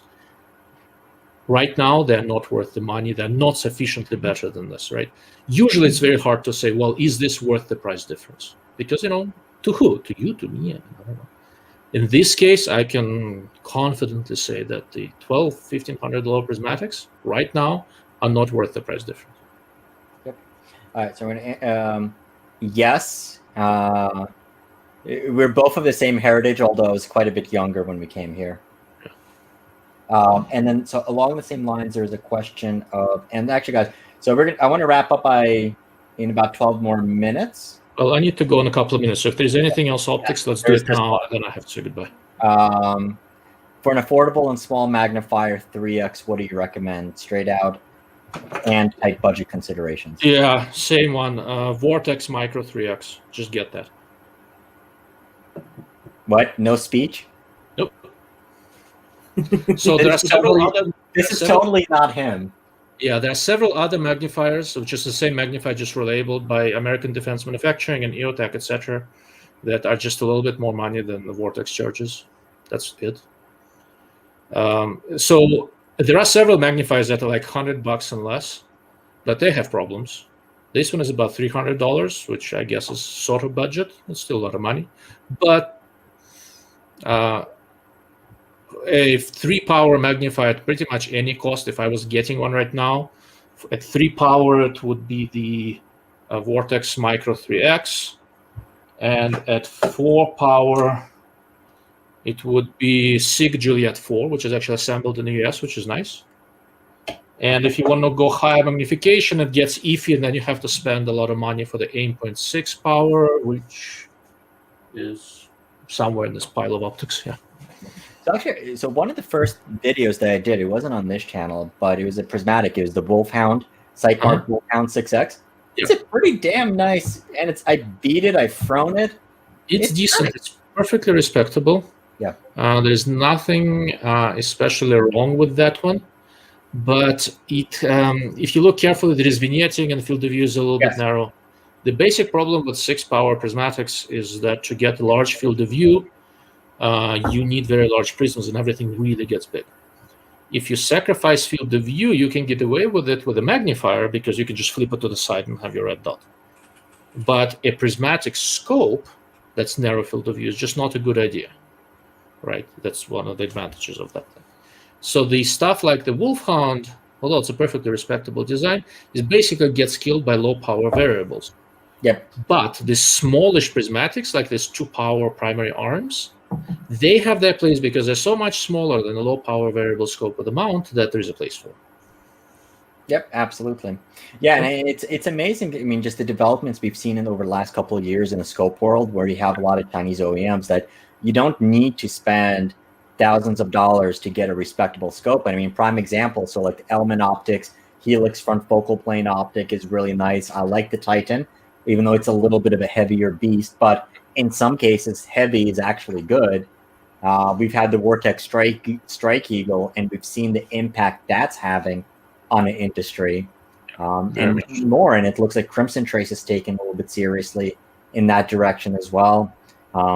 Swamp Fox, Arkin. I mean, Arkin SH4 Gen 2. So this is one we were talking about. Mine's over there on the floor. Very interesting as well. So Yeah, they're hitting the market hard. So before I log off, I will make one more point. One of the very important things, having all these brands and the fact that we exist, we are in some ways we're influencers, but in some even more important ways, these brands collect information what to make to a significant degree through guys like us and the discussions we have with their customers, right? The fact that the competition is forcing them to listen to the market and come out with products that are increasingly better focused on what we need, not what they want to make. And that is changing this optics market to a tremendous degree. Mm-hmm. Awesome. All right, so I think we're going to start wrapping it up from this point. Another reminder for people who are joining now. So actually, this is weird. I mean, like for the most part, we've had more people watch us on Odyssey than on YouTube, and that's awesome. And it looks like the platform there is doing really well.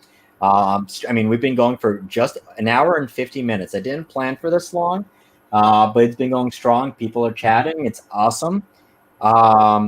So we do have the February giveaway. There's the link, and that's going to take you there. That's for the Anarchy Outdoors parts. And I'm about to put the code. So we're going to have a code for 50 bonus entries. Okay. Max, sorry, I have to interrupt. I have to run.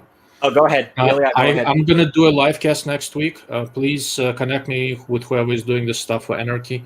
I want to see if I can cast it to Anarchy as well. Absolutely. That's not a problem. Just Odyssey, you know where to find me. Send me a message. Absolutely. Go ahead. Tell people where they can find you. DarkLordOfOptics.com. There you go. All right. Take care. Awesome. Ilya, thank you for joining us, buddy. It's my pleasure. Good night. See you. All right. And then there are two butterflies, kids' books. Two ladybugs sitting on the branch. Along came the wind.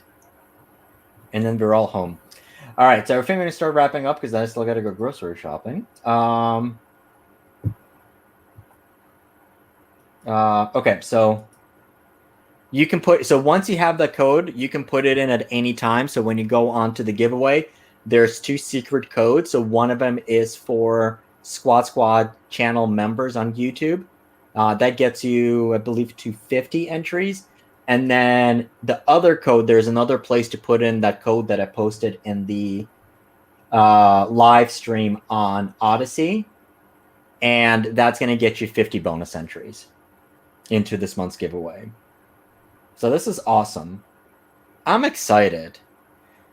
So I'm still calling it our day 6 of virtual SHOT Show of our SHOT Show season. Mm-hmm. This was awesome. And like I said, I mean, actually, I am, number one, I'm so grateful that we've had so many people here. We've had a lively discussion. Yes. And like I said, I mean, it's awesome. We're streaming to 3 platforms, YouTube, Facebook, and Odyssey. Like I said, and we're beta testing this with Odyssey. So I noticed that they were starting to do more with it. I email them like, hey, can we test this? I want to do this. And it seems like it's working really well. And hopefully in the next couple of weeks, it'll be good. The main thing is, so for those not familiar, Odyssey is a decentralized video service, which strongly believes in the Second Amendment and, more importantly, the freedom of speech. So firearms content creators are welcome there. and we know that we can discuss and actually even bring up gun parts, talk about it. So that's going to be where I have some of the exclusive videos. So I did the video on the rare breed trigger. That's only, the full video is only on Odyssey. And as soon as the live streaming platform is up and running for everybody, we can actually have legit firearms live streams where we can bring a manufacturer on and actually show a gun in the video, talk about the parts, even go to an event and live stream from there. So I'm looking forward to that a lot. I know I am too. All right, so what are your major plans? What are you excited about from the products? What are you working on for 2021? Well, we're working on the 6GT build. We're just waiting for some of the parts to come in, so we can get that build finished up. The 338 actually improved. We might have to put the 37XC build on the back burner for a little while, due because of parts and manufacturers. But we will be having some optics. We'll have the X5 Conqueror review coming out in the coming weeks, the X3 Conqueror review. And we'll see what other companies are going to send stuff to the channel. Awesome. All right. On my part, so we have a video. I've been dropping some pictures of this already. We have the Mossberg Patriot in 6.5 PRC. Got some upgrades for that, and I love that freaking gun. It is like the cheapest gun that I'm having fun with. So I do have an upgrades video. It's everything is shot on video. And I'm hoping on Monday we'll have the video out for you guys and have some other exciting projects. So I have some gun parts here, a couple of carbon fiber hand guards. So from Coda Evolution, I will include a link. I have these awesome AR carbon fiber hand guards. So this is, what size was this? Duh. Looks like a 15. 15. Yes, 15. And this is long enough to cover a rifle plus one gas system. So this is going to the 6mm arc proof research build. Really nice one. Then I have a similar one in 7-inch. And this, look how cute this is. It's awesome. This is going on a 7.5-inch 760 by 39 pistol that is going to use the rare breed trigger. I'm so excited for that one. Oh, man. And like I said, they also have titanium muzzle brakes, which should be super effective. And then take a look at this. So for those for M-LOK, they have these little name badge thingies, covers. Oh, jeez. That's awesome. It's awesome. Oops. And it's even in my font and everything. This is stupid awesome. I'm really looking forward to this. So. Oh, I forgot. Hopefully next week, by next Friday, I'll have my Trigger Tech Diamond in. Very cool. Yeah, it only taken them 3 months to get it to me after we ordered it. It's Canada. We should have blamed Alex. We should have sent Alex to go to Trigger Tech and be like, right, read the triggers. All right. So, 2 hours. Yay. This was fun. Honestly, guys, everyone, thank you. Drew, Ryan, Nick, every guy. Thank you guys for coming on. This was really, really awesome. Fantastic to hang out. Thank you for the support. Thank you for the super chats. Thank you guys for helping Odyssey create a good live streaming platform for content creators. So go in there, and it is going to be available on replay on Odyssey as well. So I'm really excited for it. Like for once, like even though times might seem bleak, especially for content creators, the good news out of every bad thing that happens, there are companies out there to create opportunities. And if anything, that after being censored by Facebook for merely being a content creator, I am optimistic now that there are going to be alternatives and real alternatives that work really well. And I think out of all the platforms, so even though for like content creators, be at Full30, Gunstreamer, and all those, all of those can still be shut down because they're running on Amazon. Odyssey is built on blockchain technology, just like Bitcoin, and it is decentralized, so it cannot be shut down. And this is basically having live streaming on there is one of those tools that's going to make it a lot easier. And I do think in the future, this is going to be an awesome place for all of us. And I think all of us are already on Odyssey as well. So there we go. So those are my parting thoughts. Derek, anything else? No, I'm good. All right. tonight. So you know where to find us. Links are in the description, and you have the code. It's still in the Odyssey chat, and I will put it in the Odyssey comments for the video. And I will see you soon. So once again, thank you everybody for joining. As always, thank you for watching. Keep on squatting, and we'll see you in the next video. See you guys.